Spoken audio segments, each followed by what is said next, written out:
ठीक है, let's start the session today session. तो अभी तक हम लोगों ने जो आरसी एलिमेंट्स में देखा है वो हमने बेसिक्स पढ़े। हम लोगों ने ये देखा कि दो मेथड्स हैं डिजाइन करने की। बेसिकली तीन मेथड्स हैं लेकिन दो हमने डिस्कस किए, that is WSM and LSM। ठीक है, WSM मेथड कौन सी थी? Working stress method. LSM was limited state method. तो WSM मेथड तो पुरानी मेथड है। LSM मेथड जो है वो क्या है, मॉडर्न टाइम में आजकल यूज होती है LSM। ठीक है, बट हम लोगों को क्या करना है कि WSM की क्या आइडियोलॉजी थी, कैसे वो क्या फिलोसफी थी, है ना, उस चीज को हम लोगों को पहले सीखना पड़ेगा। उसके बाद we will jump to LSM। तो WSM के मैं आपको कुछ लेक्चर्स पहले WSM में दूंगा, वर्किंग स्ट्रेस मेथड में दूंगा। ठीक है, फिर उसके बाद मैं स्टार्ट करूंगा LSM मेथड। तो हमारे एक या दो लेक्चर्स कुछ WSM मेथड पढ़ेंगे। पहले हम लोग देखेंगे कि वर्किंग स्ट्रेस मेथड से कैसे हम लोग डिजाइन कर सकते हैं सेक्शन को। बेसिकली बीम से स्टार्ट करते हैं, बीम्स को कैसे हम लोग डिजाइन कर सकते हैं यूजिंग WSM मेथड। ठीक है, और उसके बाद फिर हम लोग LSM मेथड पे जंप करेंगे सेम, ताकि आपको डिफरेंस पता चल जाए कि दोनों फिलोसफीज में क्या डिफरेंस था। ठीक है, so today I am going to start design of RC beams using WSM working stress method. ठीक है, ये चीज आप ध्यान रखेंगे। उससे पहले मैं आपको एक दो स्लाइड्स दिखाना चाहता हूँ। I would to present my screen, और एक स्लाइड में आपको दिखाना चाहता हूँ जिससे आपको थोड़ी और क्लैरिटी हो जाएगी कि किस तरीके से आरसी बीम्स किस तरीके की दिखती है। ठीक है, so let me present my window.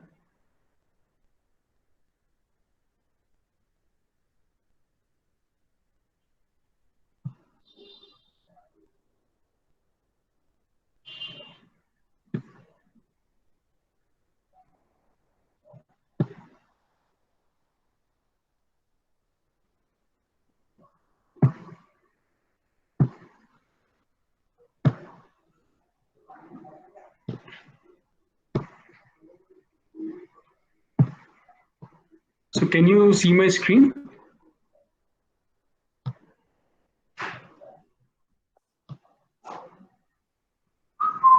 ये स्लाइड Yes, आपको sir. विजिबल है?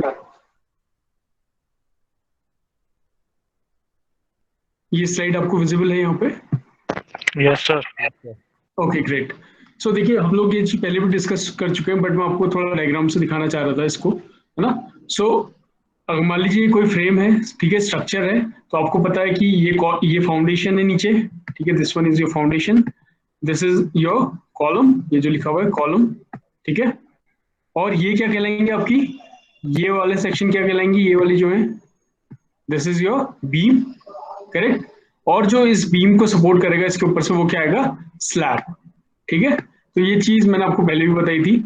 Now you should note here that longitudinal beams will be in this direction। देखिए जो बीम्स के लेंथ के अलोंग में है, that is called your longitudinal beams. ठीक है, और लॉन्गिट्यूडनल रेनफोर्समेंट भी इसलिए बोला जाता है क्योंकि ये क्या है, along the length of the beam है। ये देखिए इस तरीके से लॉन्गिट्यूडनल रेनफोर्समेंट इसमें पड़ी होंगी। ठीक है, तो ये हम डिस्कस कर चुके हैं, बताना चाह रहा था मैं। और देखिए ट्रांसफर्स लोड्स कैसे, सॉरी ट्रांसफर्स रेनफोर्समेंट कैसे होंगी, ट्रांसफर्स बीम कौन सी कहलाएंगी, ये वाली जो इसके परपेंडिकुलर है 90 डिग्रीज पे। ठीक है, तो ट्रांसवर्स बीम है आपकी, these are in your 90 degrees. ठीक है, लॉन्गिट्यूडल के 90 डिग्रीज पे ये रहेंगी, करेक्ट। इतना समझ में आ गया आपके? अब मैंने आपको दो सेक्शन बताए थे कि एक तो होती है लॉन्गिट्यूडनल बार और एक होती है शेयर बार। ठीक है, तो लॉन्गिट्यूडनल बार इस वाले केस में कौन सी होंगी, जो लॉन्गिट्यूडनल डायरेक्शन में रहेंगी, और इस बीम के लिए लॉन्गिट्यूडनल बार कौन सी होंगी, जो इस डायरेक्शन में रहेंगी, करेक्ट। तो ये एक स्ट्रक्चर है जो मैं आपको दिखाना चाह रहा था। नेक्स्ट इज योर, इसमें this this thing I wanted to show you. मैं आपको बता रहा था कि फेलियर किस तरीके से हो सकता है बीम में। See these are your columns, ये आपका कॉलम है, ये भी आपका कॉलम है, इधर पे बीच में आपकी बीम है। ठीक है, अगर इसमें कोई भी लोडिंग होगी तो आपने देखा था बीम क्या करेगी, इस तरीके से स्ट्रेच करेगी नीचे से, नीचे से it will be in tension. तो ये देखो bottom phase stretches in tension and vertical cracks develop, तो यहाँ पर क्रैक्स फॉर्म होने लगेंगे। ठीक है, this type of failure is called flexor failure. ठीक है, बेंडिंग में जो फेलियर आ रहा है that is your flexor failure. ठीक है, ये चीज आप ध्यान में रखेंगे, flexor failure. Second is your shear failure. Share failure किस तरीके से होता है, देखिए यहाँ पर कॉलम है, ये एक कॉलम है आपका, इसमें देखिए this is your cantilever type of beam. ठीक है, this is your cantilever beam, इसमें क्या हो रहा है, इसमें आपके इंक्लाइंड क्रैक्स पड़ रहे हैं जो कि कॉलम के पास में हो रहे हैं, ठीक है, और ये इंक्लाइंड कितने में है, 45 डिग्रीज में इंक्लाइंड है। तो इस तरीके की फेलियर को बोलेंगे आप शेयर फेलियर, ठीक है। तो ये डायग्राम से मैं आपको दिखाना चाह रहा था कि कैसा फ्लेक्सर फेलियर दिखता है और कैसा शेयर फेलियर दिखता है, ठीक है। ये दोनों बीम्स हैं, ठीक है। तो ये दो टाइप के फेलियर्स हैं जो आपको ध्यान में रखने हैं, ठीक है। अब इसमें देखिए, जो फ्लेक्सर फेलियर था इसको रेजिस्ट कौन सा करेगा, लॉन्गिट्यूडनल बार्स, जो हम लोग टेंशन जोन में प्रोवाइड कर रहे थे, ठीक है। Longitudinal bars resist the tension forces. तो जो भी इस जगह पे फोर्सेस आएंगे, जो भी इस जगह पे फोर्सेस आएंगे, उसको कौन रेजिस्ट करेगा, लॉन्गिट्यूडनल बार्स, है ना। और जो जो शेयर में आएंगे, ठीक है, शेयर शेयर क्रैक्स जो आ रहे हैं, शेयर फेलियर जो हो रहा है, इसको कौन रेजिस्ट करेगा, टेंशन फोर्स, सॉरी, इसको कौन करेगा, वर्टिकल स्टेप्स। तो आपने देखा था, अगर मैं आपको यहाँ पर क्रॉस सेक्शन दिखाता हूँ,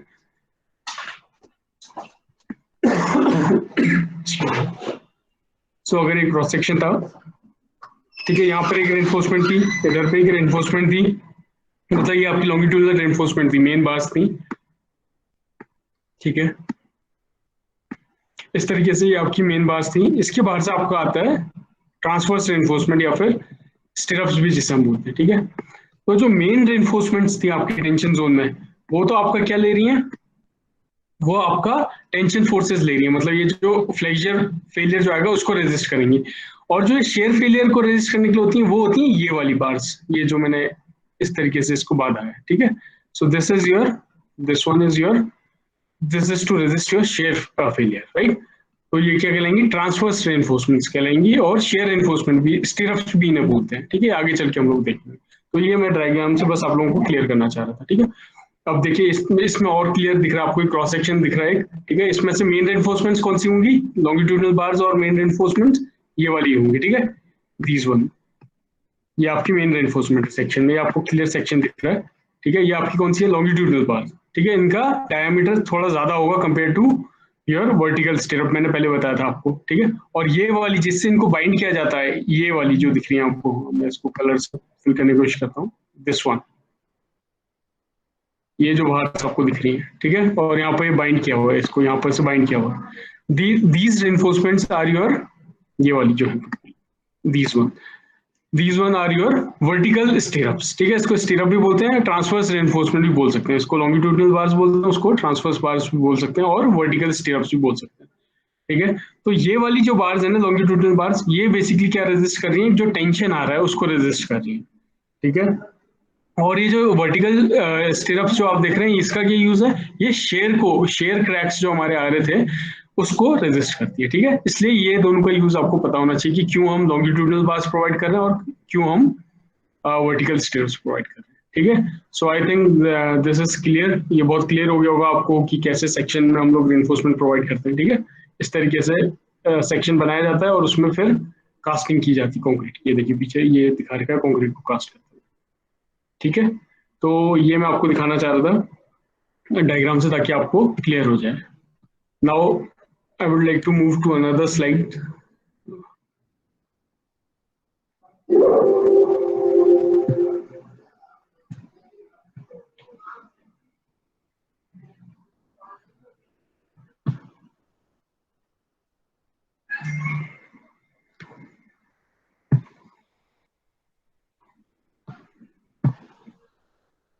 Okay, so ये पेज आपको दिख रहा है, पीडीएफ फाइल दिख रही है, long term modulus of elasticity, can you see this? Yes, sir. Okay, great. So ये हम लोग डिस्कस कर चुके हैं, देखिए मैंने आपको बताया, तो अभी फिलहाल we are discussing WSM method, right.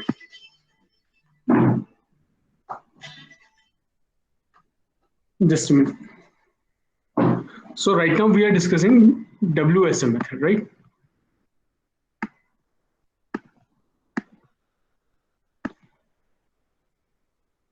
It is your working stress method, ठीक है। वर्किंग स्ट्रेस मेथड हम लोग अभी डिस्कस कर रहे हैं, इसके बाद we will be discussing LSM, वो कुछ लेक्चर्स के बाद मैं आपको बताऊंगा। That is your limit state method, ठीक है। So this is your old method.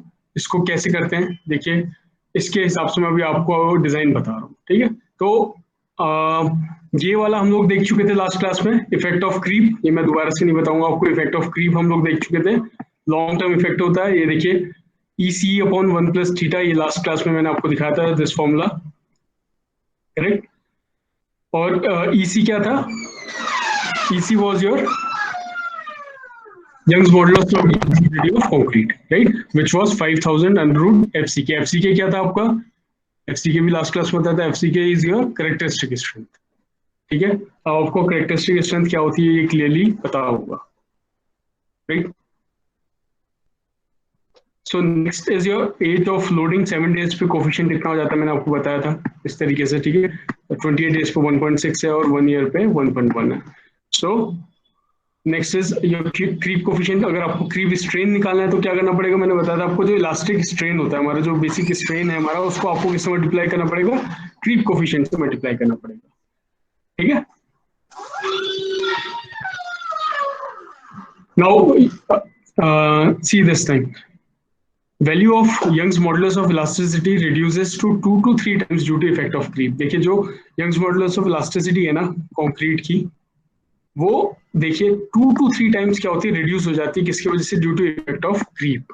ये बहुत इंपॉर्टेंट चीज है. देखिए क्रीप को इसलिए कंसिडर करना जरूरी है क्योंकि इसकी वजह से क्या है, Young's modulus of elasticity decrease कर जाती है, ठीक है, रिड्यूस हो जाती है. Now next thing that I want to discuss is the strength of concrete. देखिए मैंने आपको पहले भी बताया कि दो ही मटेरियल हैं, कंक्रीट और रेनफोर्समेंट, ठीक है. दोनों की अपनी अपनी स्ट्रेंथ है, तो हम लोग पहले डिस्कस कर लेते हैं स्ट्रेंथ क्या चीज है. अब स्ट्रेंथ भी दो तरीके की हो सकती है, एक है टेंसाइल स्ट्रेंथ, एक है कंप्रेसिव स्ट्रेंथ. कंप्रेसिव स्ट्रेंथ आपको पता है कैसे है, कंप्रेशन में जो स्ट्रेंथ है उसकी वो कंप्रेसिव स्ट्रेंथ है, और टेंसाइल स्ट्रेंथ कौन सी है? जो टेंशन में स्ट्रेंथ है, मतलब जब उसको हम टेंसाइल फोर्सेस प्रोवाइड करेंगे, राइट. सो कंक्रीट में compressive strength, you know that concrete is a good member of compressive strength, right. तो उसमें क्या होता है कि वो कंप्रेशन ज्यादा ले सकता है. अभी आप इसको देखोगे पीस से, तो मैंने एक यहाँ पर टेबल ड्रॉ की हुई है which is provided on your page number 81, table 21 of the IS code 456/2000, ठीक है. मैंने आपकी गूगल क्लासरूम में आपको शेयर कर दिया है वो code.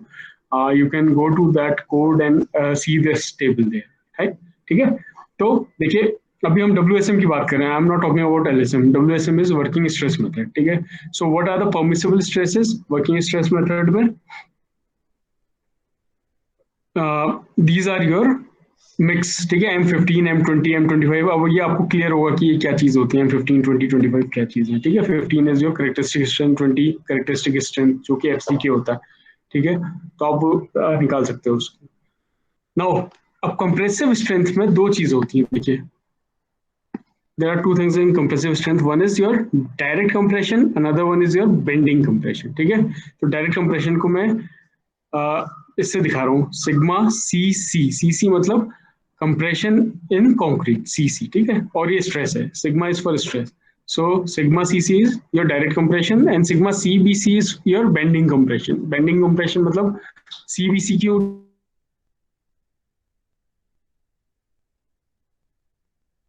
Of concrete in bending compression, ठीक है. कंक्रीट इन बेंडिंग कंप्रेशन, इसलिए मैंने इसको सिग्मा CBC से नोटिफाई किया हुआ ताकि आपको कंफ्यूजन ना हो. तो direct compression is CC and bending compression is sigma CBC. अब दोनों में क्या डिफरेंस है? डायरेक्ट कंप्रेशन क्या है? डायरेक्ट कंप्रेशन है जिसमें आपको कहीं पर भी बेंडिंग स्ट्रेसेस नहीं लग रहे होंगे, ठीक है. जैसे मैंने आपको पहले कभी एक बार डायग्राम में दिखा था, फिर से मैं आपको दिखाने की कोशिश करता हूँ, ठीक है. मान लीजिए ये एक सेक्शन है, ठीक है. इसमें मैं कंप्रेशन लगा रहा हूँ इस तरीके से, सी सम कंप्रेशन में यहाँ पर लगा रहा हूँ, ठीक है. और ये इसके डायरेक्ट इसके सेंटर से पास हो रहा है, ठीक है. इसके यहाँ से सेंटर से पास हो रहा है. तो ये क्या करेगा? इसमें डायरेक्ट कंप्रेशन पैदा करेगा. इसमें और किसी तरीके का कोई भी स्ट्रेसेस पैदा नहीं होंगे, डायरेक्ट कंप्रेसिव स्ट्रेसेस पैदा होंगे, ठीक है. बट मैं अगर आपको दूसरा डायग्राम बताऊं, इसी में मैं आपको समझाता हूँ.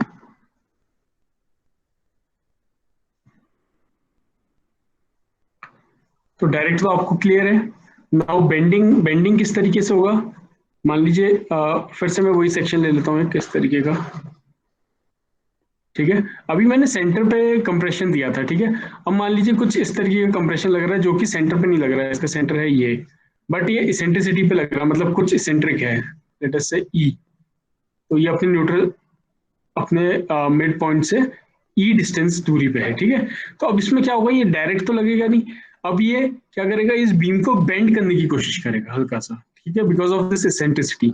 ये जो E दिख रहा है आपको, इस इसेंट्रिसिटी की वजह से ये इस बीम को बेंड करने की कोशिश करेगा, ठीक है। हालांकि ये देखिए है तो कंप्रेसिव नेचर का, दबा रहा है ना इसको, कंप्रेशन में ही है, बट ये क्या कर रहा है, वो तो डायरेक्ट था तो डायरेक्ट कंप्रेशन में आ गया था। बेंडिंग कंप्रेशन में क्या है, इस इसेंट्रिसिटी की वजह से इसमें बेंडिंग स्ट्रेसेस भी डेवलप होंगे, ठीक है। तो इस वाले कंप्रेशन को बोलेंगे बेंडिंग कंप्रेशन, ठीक है। उस वाले में बेंडिंग नहीं हो रही थी, इसमें बेंडिंग भी हो रही है, तो इसलिए दो टाइप के कंप्रेशन है, डायरेक्ट कंप्रेशन और बेंडिंग कंप्रेशन, ठीक है। ये क्लियर रखिएगा।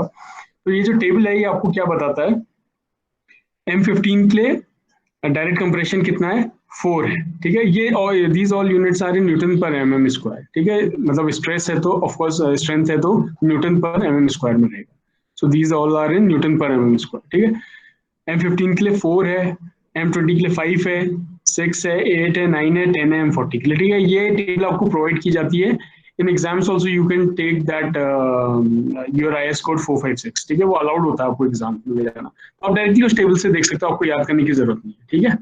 उसी तरीके से बेंडिंग कंप्रेशन में आप देखोगे M15 का है 5, फिर है 7 M20 का, M25 का 8.5, ठीक है। तो आप एक चीज इसमें नोटिस करो, इसकी कैरेक्टरिस्टिक स्ट्रेंथ कितनी थी M15 की, FCK वाज 15, ठीक है। मतलब इसकी कैरेक्टरिस्टिक स्ट्रेंथ है 15 न्यूटन पर mm स्क्वायर, ठीक है।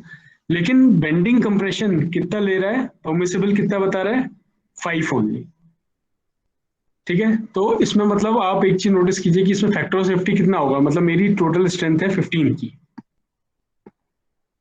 ठीक है।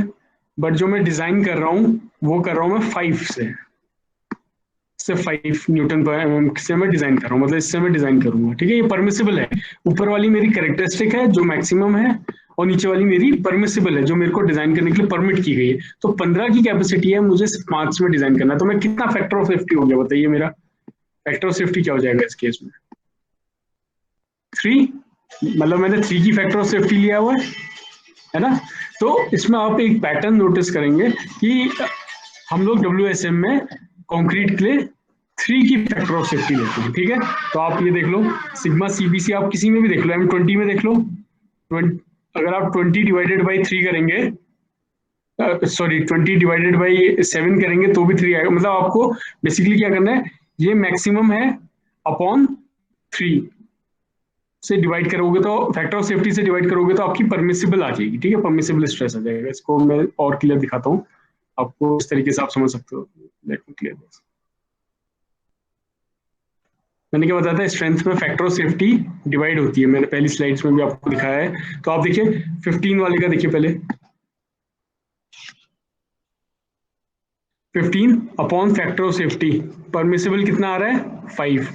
नेक्स्ट वाले का देखिए, M20 का दिखाता हूँ मैं, 20 इसकी FCK है, कैरेक्टरिस्टिक स्ट्रेंथ है, फैक्टर ऑफ सेफ्टी 3 का लेते हैं, कितना आता है, करीब करीब 7, मतलब आपका 6 पॉइंट समथिंग आएगा, उसको 6.89 में आएगा कुछ, उसका हम 7 लेते हैं, करीब करीब इतना होता है, ठीक है। उस तरीके से M25 का देखिए, M25 अपॉन 3 करेंगे तो अगेन 8.5 आएगा, ठीक है। इस तरीके से आप देख सकते, किसी का भी देख लीजिए आप, M30 है, 30 upon factor of safety of 3 में लगाता हूं तो वो कितना आएगा, 10, देख लीजिए आ रहा है 10। तो आप इस तरीके से भी निकाल सकते हो, ठीक है। So your sigma CBC is nothing but, sigma CBC मतलब strength of concrete in bending compression, ठीक है। ये कितना है, करीब करीब 0.33 of FCK। FCK is your characteristic strength, जैसे M15 के लिए 15, 0.33 मतलब 1/3 भी लिख सकते हैं आप, ठीक है। तो बेंडिंग कंप्रेशन कितना होता है, जो टोटल कैरेक्टरिस्टिक स्ट्रेंथ है उसका 1/3 होता है, ठीक है। मतलब 3 इसकी क्या हो गई, फैक्टर ऑफ सेफ्टी है। तो आप इतने के लिए डिजाइन करते हो इसमें, ठीक है। ये वर्किंग, ये लिमिट स्टेट में नहीं होता, लिमिट स्टेट में अलग होगा, मैं आपको बताऊंगा तब, ठीक है। वर्किंग स्ट्रेस में आप वर्किंग स्ट्रेस मेथड में आप ये ध्यान में रखिए कि जो हमारा, इसका नाम ही वर्किंग स्ट्रेस इसलिए क्योंकि ये हमारा वर्किंग स्ट्रेस हो जाएगा, ठीक है, 5। देखिए हालांकि उसकी क्षमता कितनी है, 15 की है, लेकिन मैंने पहले बताया था हम पूरे के लिए डिजाइन नहीं करते, हम थोड़ा फैक्टर ऑफ सेफ्टी देते हैं। मैंने 3 की फैक्टर ऑफ सेफ्टी ले ली तो इतना हो गया मेरा 5। तो ये मेरा वर्किंग स्ट्रेस है, मतलब मैं इससे काम करूंगा, मैं डिजाइन जो करूंगा इससे करूंगा 5 से, ठीक है। तो इस तरीके से आप ये टेबल देख सकते हैं डायरेक्ट कंप्रेशन में और बेंडिंग कंप्रेशन में। बेंडिंग कंप्रेशन में आप निकाल सकते हैं, डायरेक्ट कंप्रेशन में भी मैंने ये थोड़ा सा कैलकुलेट करने की कोशिश की है, तो ये near about 0.25 times of FCK आता है, ठीक है। तो 15 डिवाइडेड बाई 1/4 आप करोगे तो दिस विल गिव यू 4 के अराउंड, इस तरीके से आप निकाल सकते हो। एल्स आपको ये टेबल प्रोवाइडेड होती है IS 456 में, ठीक है, ये कोड में टेबल आपकी प्रोवाइडेड है। तो पहला हमने देखा कंक्रीट की compressive strength, next is your tensile strength, ठीक है, दूसरी क्या है, टेंसाइल स्ट्रेंथ है। अब आपको पता है कंक्रीट ज्यादा टेंशन तो ले नहीं पाता, ये चीज मैं पहले भी बता चुका हूँ आपको, इसको बोलते हैं flexural tensile strength of concrete और रप्चर भी बोलते हैं, ठीक है, रप्चर स्ट्रेंथ भी बोलते हैं, CR FCR 0.7 times of FCK, कल की स्लाइड में मैंने आपको दिखाया था। तो FCK is nothing but your characteristic strength, M20 के लिए 20 हो जाएगा, M25 के लिए 25 हो जाएगा, under root of 25 will be 5 into 0.7, तो उसकी ये फ्लेक्सुरल स्ट्रेंथ आ गई, ठीक है, ये टेंसाइल स्ट्रेंथ आ गई बेसिकली कंक्रीट की। तो बहुत इजी है, आप इसको निकाल सकते हो इस तरीके से। ये देखिए इसमें भी डायरेक्ट टेंसाइल स्ट्रेंथ है, ठीक है, डायरेक्ट टेंसाइल स्ट्रेंथ है, बेंडिंग टेंसाइल स्ट्रेंथ है, दोनों की दोनों इसमें भी अवेलेबल है आपके पास, राइट।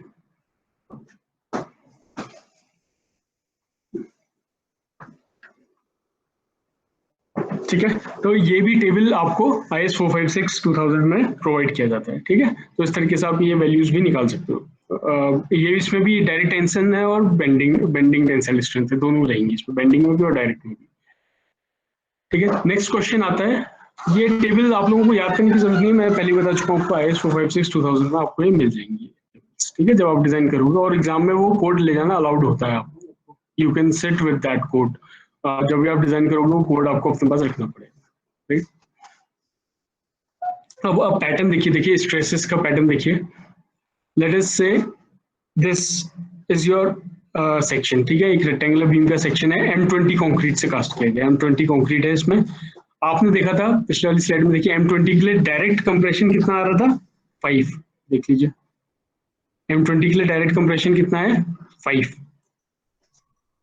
ठीक है, और बेंडिंग कंप्रेशन कितना है, 7। तो आप एक चीज नोटिस करोगे कि बेंडिंग कंप्रेशन ज्यादा है रादर देन डायरेक्ट कंप्रेशन, ठीक है। तो ये डायरेक्ट स्ट्रेस जो बनेगा, देखिए डायरेक्ट स्ट्रेस क्या होगा, P/A, P is your force, इस तरीके से देख लीजिए,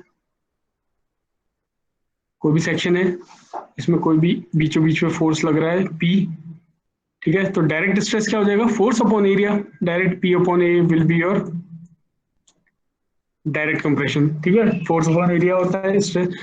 और जो बेंडिंग है, बेंडिंग आ रहा है कितना, 7, इसका स्ट्रेस डायग्राम कैसा बनेगा, बेंडिंग स्ट्रेस डायग्राम, इसका तो डायरेक्ट का तो रेक्टेंगुलर शेप का ही बनेगा आपको, बट बेंडिंग स्ट्रेस का कैसा बनता है आपका, इस तरीके का बनता है, न्यूट्रल एक्सिस पे 0 होता है और एक्सट्रीम फाइबर्स पे होता है, ये ज्यादा होता है, ठीक है। तो आपने देखा होगा कि M20 में कितना था, देखिए बेंडिंग कंप्रेशन वाज 7, ठीक है, तो यहाँ पे मैंने इसको 7 ले रखा है, ठीक है, तो इस स्टेट में आता है। फिर उसके बाद ये जब और स्ट्रेस अगर हम फर्दर बढ़ाएंगे तो कुछ ये इसका स्ट्रेस डायग्राम इस तरीके का दिखेगा आपको, और फेलियर पे इस तरीके का हो जाएगा, ठीक है, जब ये सेक्शन फेल हो जाएगा तो कुछ इस तरीके का स्ट्रेस डायग्राम बनेगा इसका, ठीक है। तो ये स्ट्रेस डायग्राम आपने देखा। देखिए अब डायरेक्ट स्ट्रेस में क्या होता है, all fibres are stress to same value, chance of failure is more, ठीक है, इसमें सारे के सारे जो फाइबर्स हैं इसके अंदर के, ठीक है, वो सेम वैल्यू, उसमें सेम वैल्यू है, मतलब ऊपर भी 5 है, बीच में भी 5 है, 5 न्यूटन पर mm स्क्वायर, ठीक है, नीचे भी 5 है, हर जगह 5 है, ठीक है, तो इसमें ज्यादा प्रोबेबिलिटी होती है कि ये फेल कर जाएगा डायरेक्ट स्ट्रेस, ठीक है। बट बेंडिंग स्ट्रेस में क्या होता है, सिर्फ top fibre and bottom fibre, ये दो फाइबर्स जो हैं ये क्या होते हैं, मैक्सिमम स्ट्रेस पे होते हैं, ठीक है, मैक्सिमम स्ट्रेस, देखिए मैक्सिमम यहाँ पर है, फिर यहाँ पर थोड़ा कम है, यहाँ पर और कम है, और सेंटर में तो बिल्कुल ही कम है, बिल्कुल 0 ही होता है, ठीक है, तो इस तरीके का आप देखेंगे इसमें। So only top and bottom fibres are at maximum stresses, so permissible stress is more than that of direct stress value. So जो परमिसिबल स्ट्रेस है वो क्या है, डायरेक्ट स्ट्रेस वैल्यू से ज्यादा रहता है इसका, ठीक है। तो आप ये चीज, ये डायग्राम, स्ट्रेस डायग्राम देख लीजिए, इससे आपको आगे भी बहुत ज्यादा यूज में आने वाला है, ठीक है। तो डायरेक्ट स्ट्रेस का इस तरीके से स्ट्रेस डायग्राम होगा, बेंडिंग स्ट्रेस का ये इस तरीके का पैटर्न इसमें बनेगा, ठीक है, सेंटर पे 0 होगा और मैक्सिमम कहाँ पर होगा, टॉप फाइबर्स में, ठीक है। Next is your grade of concrete, ये हम लोग ऑलरेडी डिस्कस कर चुके हैं। ग्रेड ऑर्डिनरी कंक्रीट किसे बोलते हैं, स्टैंडर्ड कंक्रीट और हाई स्ट्रेंथ कंक्रीट क्या होता है, ये मैंने कल की स्लाइड में आपको बता दिया था, ठीक है, ये भी IS 456 गिवन है टेबल 2 पे। सो M10 से M20 तक का ऑर्डिनरी कहलाएगा, फिर स्टैंडर्ड, फिर M60 से अब हाई कंक्रीट कहलाता है, ठीक है, हाई स्ट्रेंथ कंक्रीट कहलाता है। M25 मैंने आपको पहले बता दिया, mix, M is for mix, and 25 क्या होता है उसका, characteristic strength FCK of 28 days strength, ठीक है, ये चीज आपको पता होगी। And maximum recommended grade for RCC, देखिए एक होता है पीसीसी, प्लेन कंक्रीट सीमेंट, ठीक है, प्लेन कंक्रीट में रेनफोर्समेंट नहीं प्रोवाइड की जाती, आरसीसी में रेनफोर्समेंट प्रोवाइड की जाती। तो ये बोल रहा है कि जो मिनिमम ग्रेड आप आरसीसी में यूज करोगे दैट इज योर M20, ठीक है। ये पेज नंबर 1 ऑफ IS 456 में गिवन है कि M20 में आपको M20 मिनिमम ग्रेड होगा, मतलब इससे ऊपर का ही ग्रेड यूज करोगे जब भी आप रेनफोर्समेंट सीमेंट कंक्रीट का यूज करोगे, ठीक है। रेनफोर्समेंट यूज करोगे तो M20 से ऊपर का होगा, ठीक है। ये तो हो गई कंक्रीट की बात। अब आते हैं हम नेक्स्ट अपने मटेरियल पे, दैट इज स्टील, ठीक है। दो ही चीज होती है, कंक्रीट और स्टील, रेनफोर्समेंट और कंक्रीट, दो ही मटेरियल, ठीक है। ये भी मैं आपको कल बता चुका हूँ स्लाइड्स में। Mild steel, medium tensile steel, ठीक है। CTD बार्स कौन सी थी, कोल्ड ट्विस्टेड डिफॉर्म्ड बार, या फिर HYSD बार्स भी बोलते हैं, ठीक है। इस तरीके से मैंने आपको बताया था। माइल्ड स्टील था Fe 250, ठीक है। तो इसकी यील्ड स्ट्रेंथ क्या थी, 250 न्यूटन पर mm²। ये स्टील की बात हो रही है, ठीक है, कंक्रीट की नहीं है, दिस इज योर स्टील। तो 250 न्यूटन पर mm² इसकी यील्ड स्ट्रेंथ थी, ठीक है। वैसे HYSD बार जो होते हैं वो होता है आपका Fe 500। नाउ इसमें 500 क्या है, 500 न्यूटन पर mm² इट्स यील्ड स्ट्रेंथ, ठीक है। और फिर लास्ट में मैंने कल की जब स्लाइड्स एंड की थी तो मैंने बताया था TMT बार्स के बारे में, ठीक है, थर्मोमैकेनिकली ट्रीटेड बार्स। इसमें क्या होता था, आउटर कोर हार्ड होता था, अंदर कोर क्या होता था, डक्टाइल होता था, सॉफ्ट होता था, ठीक है। तो इसकी ज्यादा स्ट्रेंथ रहती है TMT बार्स की, ये भी हमने डिस्कस। अब ये देखिए कुछ प्रॉपर्टीज हैं hot rolled mild steel bars की, ठीक है। कुछ स्ट्रेस स्ट्रेन डायग्राम आप देखोगे तो माइल्ड स्टील का इस तरीके का रहता है। आप हॉट रोल्ड माइल्ड स्टील का देखोगे तो ये इस पर्टिकुलरली स्ट्रेस स्ट्रेन डायग्राम से आप लोग बहुत फैमिलियर होगा, पहले भी आप लोगों ने ये डायग्राम देखा होगा, ठीक है। ये प्रोपोर्शनलिटी लिमिट में बढ़ता है, फिर उसमें यील्ड आता है, ठीक है, ये इसको यील्ड प्लेटिव बोलते हैं। फिर उसके बाद क्या होता है, अपने ये मैक्सिमम स्ट्रेंथ पे मैक्सिमम स्ट्रेस अचीव करता है और उसके बाद जाके मैकिंग होती है और ये फिर फेलियर हो जाता है, उसके बाद स्ट्रेस ड्रॉप होने लगता है, ठीक है। सो ये आपको stress strain diagram mild steel का क्लियर है, राइट।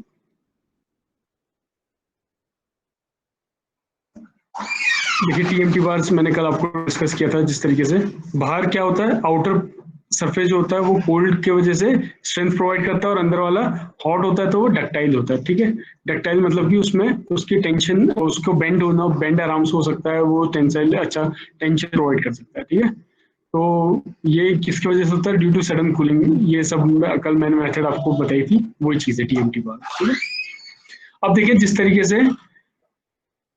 से कंक्रीट में स्ट्रेसेस थे परमिसिबल स्ट्रेसेस, उस तरीके से स्टील के भी कुछ परमिसिबल स्ट्रेसेस होते हैं इन WSM, ठीक है। WSM की बात कर रहे हैं, ये टेबल 22 में गिवन है आपको, page number 82 of IS code 456 2000, ठीक है। तो आप देखिए परमिसिबल स्ट्रेसेस क्या होंगे। सी टेंशन में देखिए, आपको पता है स्टील है तो it is a good member of tension, ठीक है, टेंशन ज्यादा ले सकता है स्टील। तो टेंशन में देखिए सिग्मा ST और सिग्मा SV। अब ये चीजें क्या होती है मैं आपको बताऊंगा। Sigma ST is stress of steel in tension, ठीक है। ST मतलब कि स्टील इन टेंशन, और SV मतलब स्टील इन शेयर। V को हम शेयर फोर्स को या शेयर को हम बेसिकली V से दिखाते हैं, ठीक है। शेयर स्ट्रेस को हम V से दिखाते हैं, टाउ से दिखाते हैं, और ये V इसलिए हमने दिया है बिकॉज ऑफ शेयर। तो दो तरीके की रेनफोर्समेंट होती है, मैंने बताया था आपको, एक टेंशन में लगती है और एक शेयर में लगती है, ठीक है। वही एक जो लॉन्गिट्यूडनल रेनफोर्समेंट थी वो सिग्मा ST थी, और जो स्टिरप्स जो थी वो सिग्मा SV से दिखाएंगे आप, वो शेयर रेनफोर्समेंट, ठीक है। अब देखिए इसमें परमिसिबल स्ट्रेसेस क्या होते हैं। माइल्ड स्टील मैंने आपको बताया, माइल्ड स्टील क्या होता है, Fe 250 इसकी क्या है, देखिए 250 इज इट्स यील्ड स्ट्रेंथ, मतलब इसको आप कैसे दिखा सकते हो, Fy yield strength is 250। Just a minute,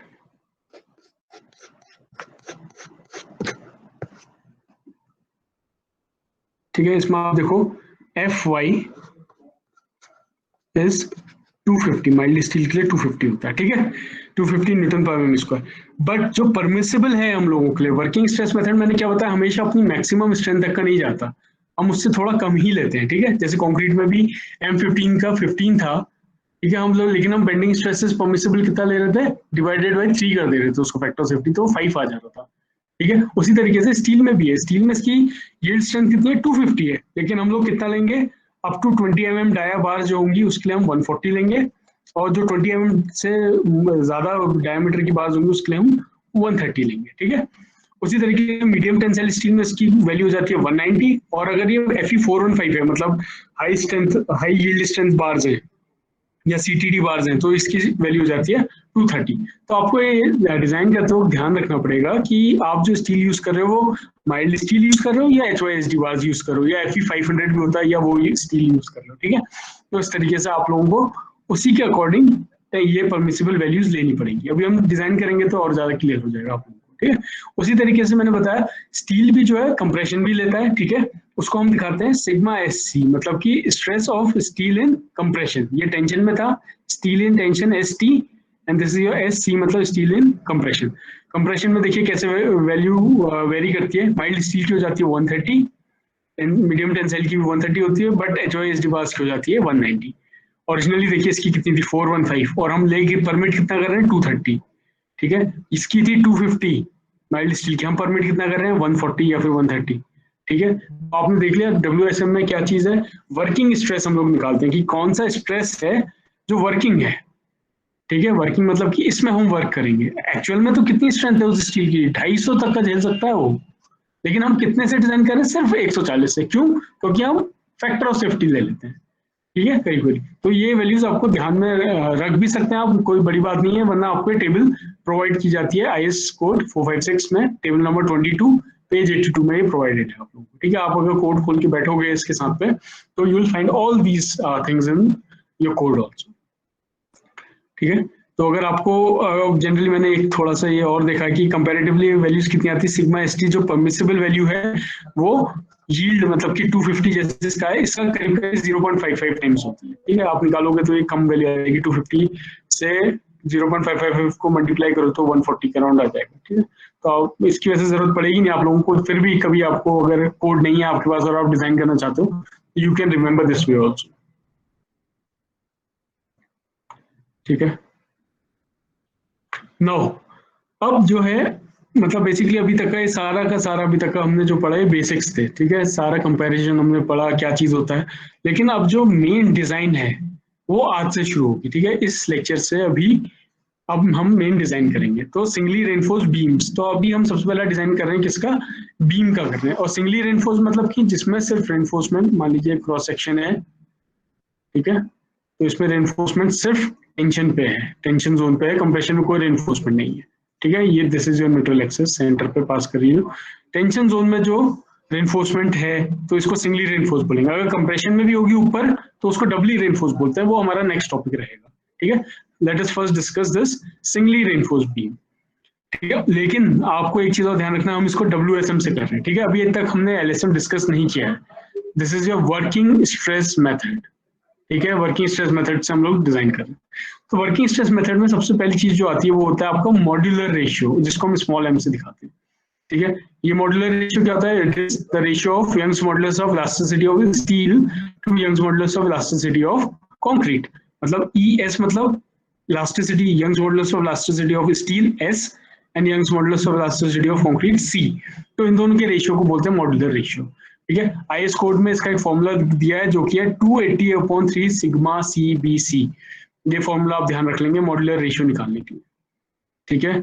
और मैं आपको एक और चीज बता दूं, ये जो M का यूज है ना मॉड्यूलर रेशियो, इसका यूज सिर्फ WSM मेथड में होता है, ये आपको LSM में कहीं नहीं दिखेगा, ठीक है। तो WSM मेथड को मॉड्यूलर रेशियो मेथड भी कहा जाता है कभी कभी, ठीक है।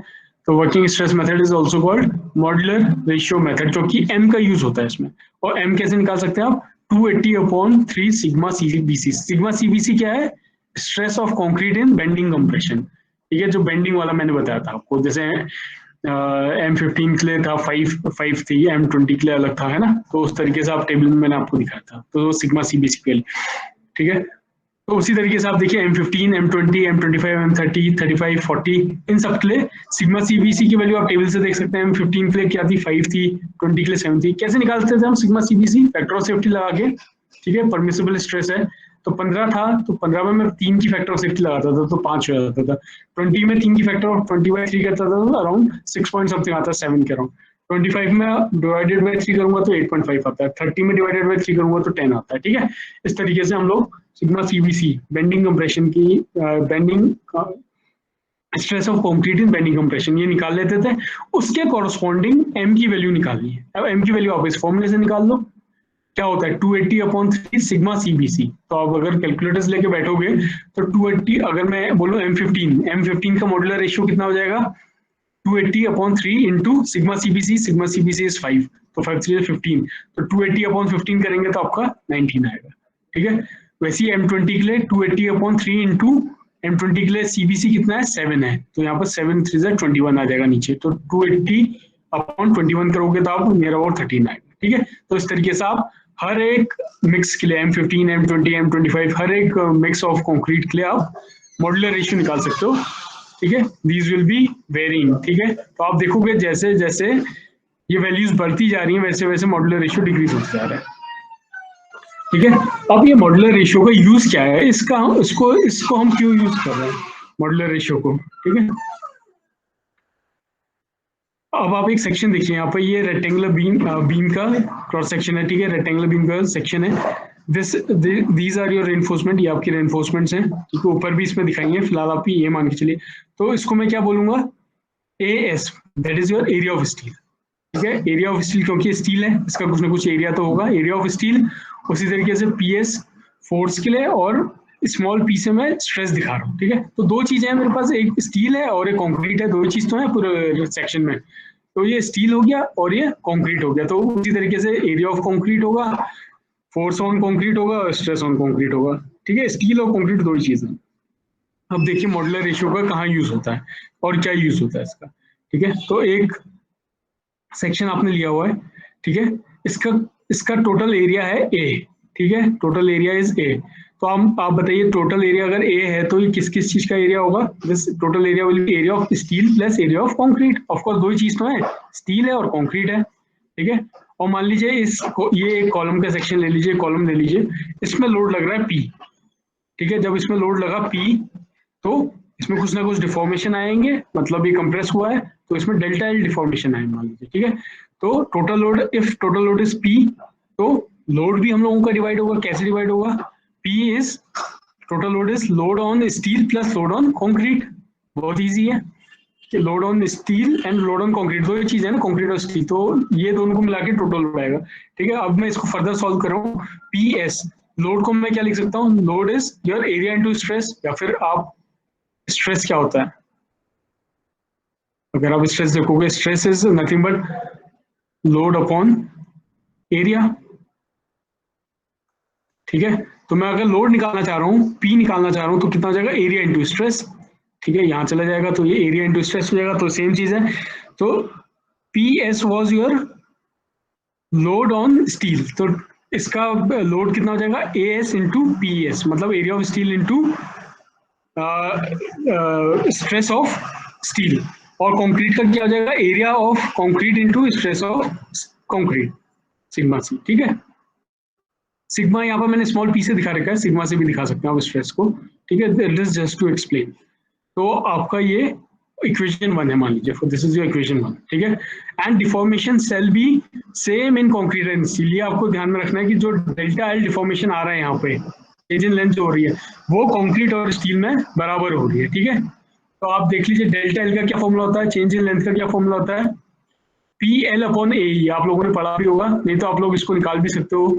ठीक है, E क्या होता है, Young's modulus of elasticity is nothing but your stress upon strain। ठीक है, स्ट्रेस क्या होता है,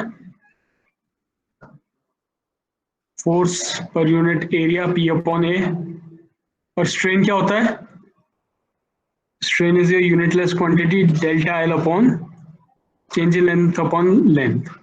ठीक है, तो आपको डेल्टा L निकालना है। अगर आप इसमें इक्वेशन को सॉल्व करोगे तो क्या आ जाएगा, P/A, L इधर चले जाएगा, L/E आ जाएगा। ठीक है, तो इट इज वेरी इजी, आप इससे डेल्टा L निकाल सकते हो इससे। तो यहाँ पर भी क्या चेंज इन लेंथ निकाला है, PS, S stands for steel. ठीक है, तो PL/AE ये आ गया, और कंक्रीट के लिए PL/AE ये वाला आ गया। PC हम लिख रहे हैं, AC लिख रहे हैं, just to notify that it is concrete and this is your steel. अब इसने बताया कि डिफॉर्मेशन जो है दोनों में सेम माना जाता है। ठीक है, ये एक अजम्पशन है कि डिफॉर्मेशन दोनों में सेम हो रहा है, कंक्रीट में भी और स्टील में भी।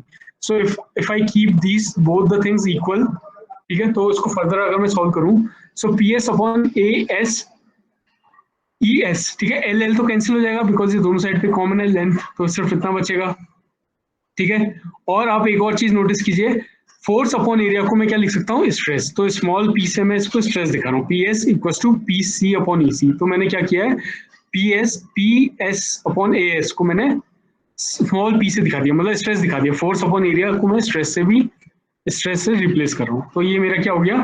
फिर आप फर्दर इसको P S upon P C करोगे तो ये आ जाएगा ई एस अपॉन ई सी। और आपको मैंने पहले बताया था ई एस अपॉन ई सी क्या होता है, Young's modulus of elasticity of steel upon concrete क्या होता है, योर मॉडुलर रेशियो, ठीक है। ये मैंने ऊपर बताया था आपको, ये देखिए ये मॉडुलर रेशियो क्या होता है, ई एस अपॉन ई सी होता है, करेक्ट। तो इस तरीके से आपको इस रेशियो को बोलेंगे हम मॉडुलर रेशियो। अब इसका यूज क्या है, सबसे इंपॉर्टेंट चीज है इसका यूज क्या है मॉडुलर रेशियो का, ठीक है। सो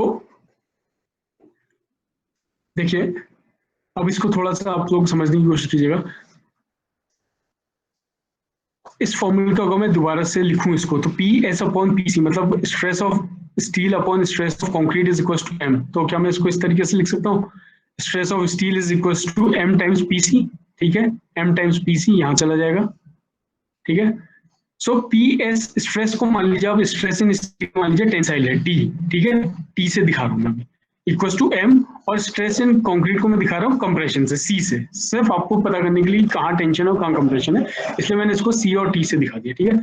सो बेसिकली कंप्रेशन क्या है, C is nothing but P upon modular ratio, ठीक है। इससे ये इन्फ्लुएंस निकल सकता है, सी इज नथिंग बट जो कंप्रेसिव स्ट्रेस है आपका कंक्रीट का, वो क्या है, स्टील अपॉन एम, ठीक है। और अगर मैं इस वैल्यू को, पी एस की वैल्यू को पी सी में पुट कर, ये इक्वेशन 1 में पुट कर दूं, दिस वाज योर इक्वेशन 1, तो मतलब मैं पी सी की वैल्यू पुट करने जा रहा हूँ यहाँ पर, ठीक है। So this will be your P equals to A S times M dot P C. M dot P C कैसे आया, क्योंकि मैंने पी एस को रिप्लेस कर दिया, यहाँ पर पी एस था, स्ट्रेस ऑफ स्टील था, स्ट्रेस ऑफ स्टील को मैं किससे रिप्लेस करता हूँ, एम डॉट पी सी से, ठीक है। तो मैंने एम डॉट पी सी लिख दिया और ये तो सेम रहेगा, और पी सी कॉमन आ जाएगा और ये सब चीजें बच जाएंगी, ठीक है। तो आप इसमें एक चीज देख रहे हो, ठीक है, जो टोटल फोर्स है पी, वो अब क्या हो जा रहा है, total force is nothing but stress in concrete into this portion is M dot A S plus A C, ठीक है। तो अब आप इसमें एक चीज नोटिस कीजिएगा कि इसमें एक चीज ऐड हो गई है, एम डॉट ए एस, ठीक है। तो इसको हम बोलते हैं total equivalent area in terms of concrete.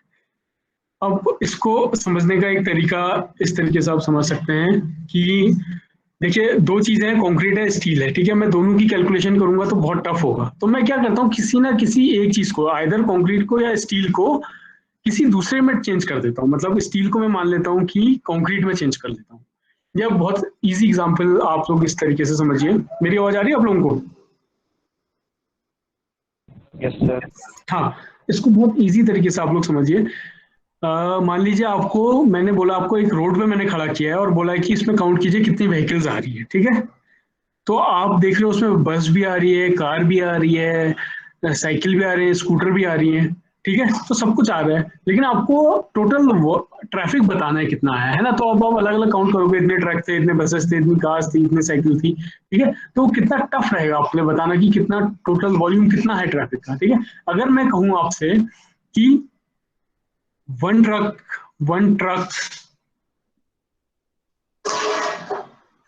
ठीक है, one truck is equal to 2 cars, ठीक है। तो क्या मैं इसको कन्वर्ट कर सकता हूँ, उस तरीके से कर सकता हूँ। और मैं आपसे one truck is equal to 4 scooters, तो मेरे लिए इजी हो जाएगा ना। मैं हर चीज को ट्रक के कंपैरिजन में लिख सकता हूँ। एक ट्रक को 2 कार अगर आ रही है तो मैं बोल दूंगा एक ट्रक आया, 4 स्कूटर अगर आ रहे हैं तो मैं बोल दूंगा एक ट्रक आया। तो मैं किसी भी उसमें चेंज कर रहा हूँ ना। तो उसी तरीके से इसको मैंने क्या किया, कार को ट्रक के इक्विवेलेंट कर दिया, स्कूटर को ट्रक के इक्विवेलेंट कर दिया।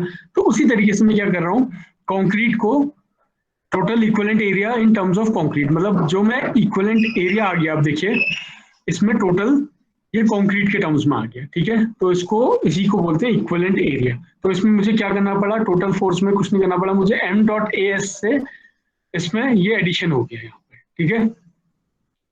अब देखिए for A S area of steel equivalent area in terms of concrete is M dot A S. तो जब भी आप for S area of steel equivalent area in terms of concrete, in terms of concrete के term में अगर change करना है तो आपको क्या हो जाएगा, equivalent area m dot S से मल्टीप्लाई करेंगे, ठीक है। सी, ये मेरा स्टील था, AST में बोलता हूँ स्टील को, area of steel in tension, और सिग्मा ST किसे बोलता हूँ, stress of steel in tension, ठीक है।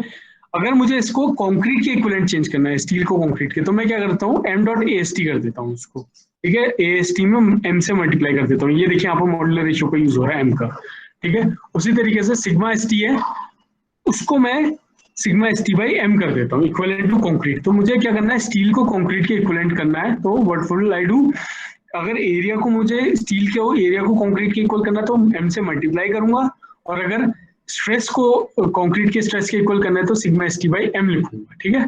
तो आप बस इन दो चीजों को याद कीजिए, ध्यान में रखिएगा कि एक तो आपका m डॉट AST है, मतलब एरिया, ठीक है, m डॉट AST है, और दूसरा है सिग्मा ST बाई m, ठीक है। तो एरिया वाले में तो आपका m से मल्टीप्लाई हो रहा है, और सिग्मा ST में आपका m से डिवाइड हो रहा है, ठीक है।